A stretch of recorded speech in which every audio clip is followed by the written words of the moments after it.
Shalom, salam sejahtera bagi kita semua, saudara yang berbahagia.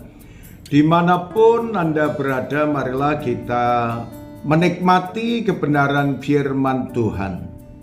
Sudut pandang orang bijak dan orang bodoh. Saudara-saudara yang terkasih, pada saat ini kita juga bisa melihat keberadaan setiap orang yang satu dengan yang lain punya sudut pandang masing-masing. Dan orang bijak memiliki sudut pandang tersendiri, orang bodoh juga memiliki sudut pandang sendiri yang dianggapnya semuanya itu baik menurut dirinya sendiri. Mari kita membaca firman Tuhan dalam kitab Amsal pasal yang ke-12 ayat yang ke-15 sampai dengan ayat yang ke-16.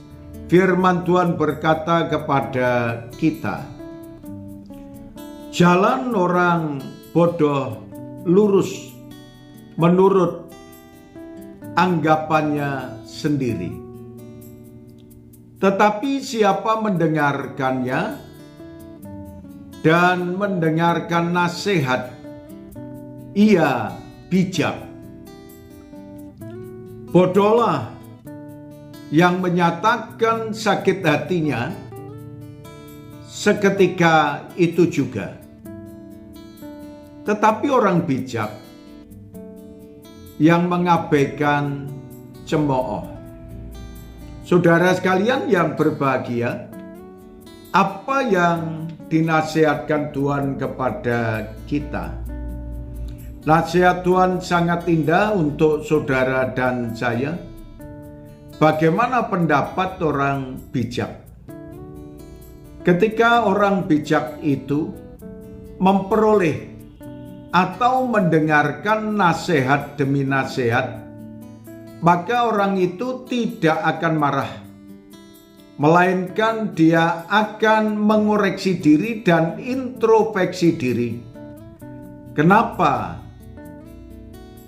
dan apa yang saya lakukan sehingga saya dapat menikmati buahnya seperti ini? Itu yang harus saudara dan saya renungkan. Dan kalau orang bijak, dia mendengarkan nasihat dan itu merupakan satu berkat. Karena orang bijak itu akan memperoleh bimbingan, arahan, dan petunjuk daripada nasihat demi nasihat yang didengarkannya.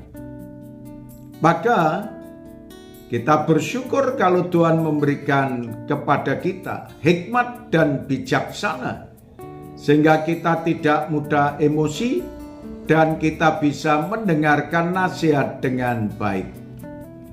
Demikian pula orang bodoh, ketika dia mendengarkan nasihat, dianggapnya itu suatu penghakiman, dianggapnya hal itu suatu hal yang mencelakakan, dianggapnya hal itu merupakan satu hal yang melemahkan. Dan akhirnya mereka mudah emosi dan membalas nasihat itu dengan perkataan demi perkataan dan membalasnya dengan kebodohannya. Maka kita semuanya hendaknya belajar dari orang bijak maupun orang bodoh. Dan ketika kita belajar mengambil hikmahnya dari orang bijak, bisa menerima nasihat dan mengarahkan dalam kehidupannya dan mengintrospeksi oleh karena nasihat dari orang lain. Kebodohan kita tinggalkan supaya tidak muncul emosional dalam hidup kita, kemarahan yang ada dalam kehidupan kita. Adanya syukur dan berbahagia dalam hidup kita ketika kita mendengarkan nasihat dari siapapun. Terima kasih Tuhan, kami mengucap syukur dalam nama Tuhan Yesus kami berdoa. Amin.